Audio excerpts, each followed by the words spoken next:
With 4 million sounds, what will you create? Take the free trial today.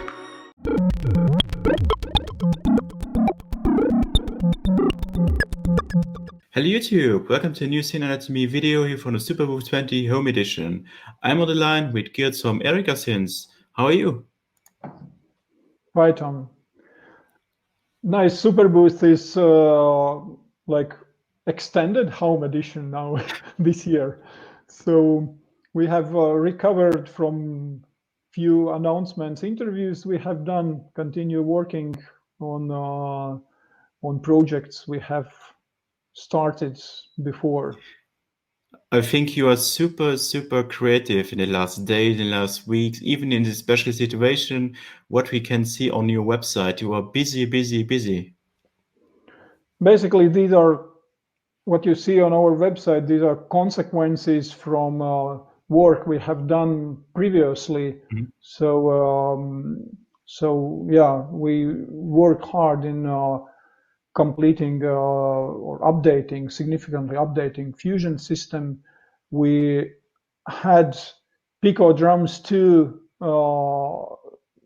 produced already for, I guess, half a year, but we never had chance to complete firmware, and people were asking, you know, where are Pico drums? And so basically this year on Superbooth we did not announce some radically new developments, but we just showed what we actually have.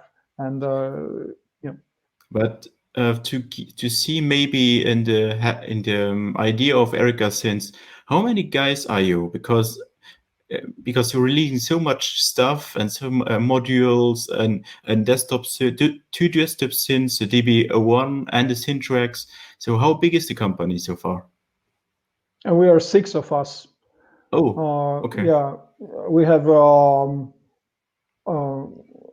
I am running the company. We have Kodek, who is our team rider, and he's very deeply involved in instrument development, in user interfaces, in how instruments should sound. So basically, Pico drums, algorithms on Pico drums, it's his brainchild. And then we have an engineer, in-house engineer, who works on digital stuff, Yanis, and 3 of us, we are partners in a company. And then we have Marta, who manages all manufacturing procedures, module controls, module testing, like does that with factory in close cooperation with factories. We have Ilga, who is a logistics person, and then Emils or Multilux. He has performed on our previous Superbooth live on Gespräch concert. He just joined a company as a customer support person. And then we have an outsourced engineer who works on analog parts and SYNTRX, and those new Fusion modules, they were developed in collaboration with Riga Technical University.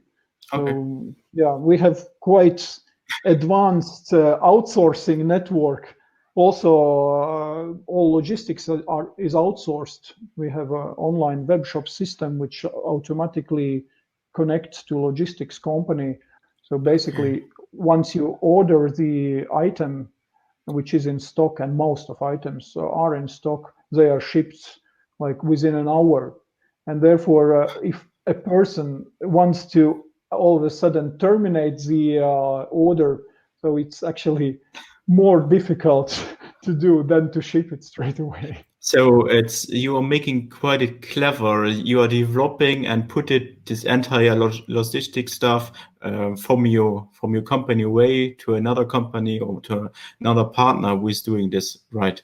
Yeah, because we did it 2 years ago, because we realized that our office is turning into piles of cardboard boxes, and we put more effort into packing orders rather than interesting stuff like development, testing, and doing marketing and promotion. And so Oh yes, I forgot to mention Elisa, who moved to Germany, and she works on marketing and artist relations. So she runs our garage project as well. So Oh yeah. have dedicated person for that as well.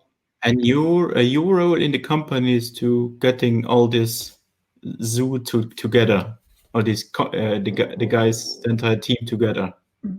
Kind of, yeah. But I'm also very deeply involved in development, of course, and I love developing user interfaces. I can figure out, what's wrong, what could be done better, and also I personally solder every single prototype which we develop, Okay. because the first prototypes are like printed circuit boards are ordered here in Latvia in a small company which makes good professional circuit boards, and then in order to test if everything works fine, to figure out nuances, maybe to make some promotional prototypes. So I actually soldered them here in our office, and yeah.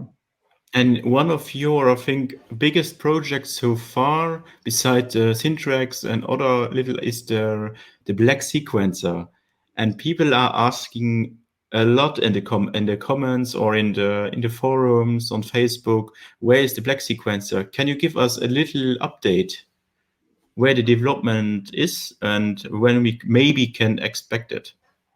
Yeah, I have in my phone, I have pictures of piles of black sequencers in a factory, because the sequencer is actually manufactured, and we have 300 sequencers perfectly ready in factory. But we are still working on a firmware, and we have kind of beta, not even beta. Guess that's before like somewhere in the middle of alphabet version of the sequencer, and we sent those to some beta testers. So there are some 5 or 6 black sequencers out, and people who have them, they are super happy, and they say, why you do not release it straight away, because it works. but we know that there are a lot of improvements still need to be done, and yeah, as new developments now are completed, we'll now focus on completing black sequencer, and I expect to have it out and May or early June. And the design is still the same as you can see on the interface, Yes, or you have yes, it's identical, because yeah, this is what is manufactured already. So we are not changing hardware. We need to update the firmware. funny to hear that it's already manufactured, is already in the boxes, but the firmware is not yet finished. Yeah. So investment is done. All the hardest part is done. Now we need to. We have a saying that you have stepped over the dog. Now only the tail is a challenge. But this tail is very, very long in this in this case, because it's a really advanced thing. But we actually put the black sequencer aside for a while, because we focused on our baseline instrument, like desktop baseline, where we have the sequencer of similar functionality. So our engineer Yanis worked hard on the sequencer on baseline to have the firmware very wisely structured and ready to transfer to the black sequencer. So the baseline is out now, and most of the functionality which has to go to the black sequencer is actually there. So now it's more question of making those final steps to complete it. Then we are looking forward to see it then in May, hopefully, or June. It depends on the situation, actually. How quick you are. You have something even newer for Superbooth 20 Home Edition. You are still not finished. You have something completely new beside the Fusion modules and the Pico Drive. There's one more Pico Drum. It's Pico Drum3. We are announcing it later today. 2? I'm sorry, Pico Drum2. Yeah, Pico Drum2. So we are announcing it later today. And actually, we also have announced the module, I guess, on last Superbooth, but we never completed it. Okay. And then we had some spare time to work on the firmware for this module, and it turned out it by far exceeded expectations. So to talk a bit on a functionality, it's a completely different approach from Pico Drums1, which is one of our best sellers. Pico Drums1 was a module. It was sample-based module, so you could upload samples, 64 samples, and you could manage those samples and control those samples in various ways, apply CVs on different, and very powerful module, very good, nice sounding module, and given the size, it's awesome. But Pico Drum2, it's a different approach. It's actually algorithm-based module. It's kind of physical modeling. Because we do not model like actual drums. But you have 3 parameters, and we have 8 different algorithms where you can tweak those parameters, and even within a single algorithm, you can change sound radically. And there is CV control over parameter 1, which is tune, and CV control, and assignable CV control over parameter 2, decay, or algorithm switching. So you can switch algorithms via CV as well. The sound, which is brainchild of Codec, that exceeded expectations by far. How smooth is this when you, for example, want to change the algorithm, the performance? Do you hear the transition from one to another, or is it very smooth? It is very smooth, and you know in percussion sounds, percussion makes clicks as like by default, but you can see in demo later that if you switch algorithms via CV, you do not hear any artifacts, and so it's really smooth, precise, and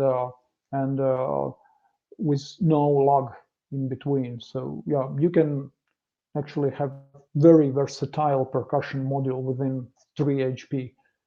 And why do you change the complete idea from the sample approach to the synthesis approach? No, I mean sample. We wanted to have diversity. That's one, and sample approach. It's we did not see what to do else within those 3HP, because if you can upload your user samples, which is possible on Pico Drums1, then you have almost infinite sonic possibilities. We wanted to go completely different way. Does it replace the Pico Drum1 sonically, or is it a complete different module? No, it's once again, it's complete different module, because you can have you can design sounds in more detail. And I would say also performance-wise, this is more performance-oriented module, because on Pico Drums1 you could exactly predict what sound will be, what sound you will get from slot 4, for instance, because there is specific sample installed. So here you actually have to tweak, when you change algorithms, you have to tweak knobs and to get the sound you want. So I would even say that like this is more versatile within a performance. So you can have more variety in sound using this module rather than Pico Drums 1, which is, I would say, too predictable. It's nice during performance when you want to have exactly what you wish, but this one is more an instrument. Can be the settings somehow saved, or we considered saving settings, but we dropped the idea, at least with initial firmware, because that's always a compromise between presets and performance. Like take one of my most iconic synthesizers, Korg MS-20. It's awesome synthesizer, and the awesomeness is not so much about the sonic possibilities. It sounds great as well, but the way how you actually perform on it. So it's an instrument to be performed on, and by performance I mean tweaking all knobs, and it's like playing a cello. You cannot save presets on cello. You have to play it. So this is the case as well. initial idea of modular? Yeah. I see on the interface here there's a blue LED. So are these different LEDs for the different algorithms, or? Yeah, exactly. That's RGB LED. So we have 8 algorithms, and each algorithm has different color of LED. So later in a demo, you will see that codec plays different algorithms, and the sound is completely different. And these algorithms are designed for creating a variety of sounds, but Yeah. are these optimized for creating kicks maybe, or for snares, or is it, how do you choose these algorithms? Yeah, we have, we wanted to cover all like spectrum of percussion sounds. So some algorithms are more kick oriented, then there are some snare oriented, hi-hat oriented, or noise management algorithms. So yeah, having for those Pico Drums2, you can have actually very powerful drum machine with lot of sonic possibilities.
And when can we expect the Pico Drums2?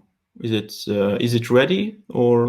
Yeah, we are announcing it today, and we start shipping next week. So Okay. as I told, the module itself again was manufactured long ago, but we did not manage to complete the firmware. Price range will be the same as the Pico Drum1, or will be cheaper or expensive? Yes, we have a maximum price for Pico range modules, 120 euros. So depending on functionality and depending on complexity of the module, it ranges from 40 euros to 120. And this is case of 120. Okay. Big thanks for watching. I hope you enjoyed this video. And if you have questions, leave them in the comments below. Big thanks, and see you soon in our next Synth Anatomy videos here from Superbooth 20 Home Edition. Bye.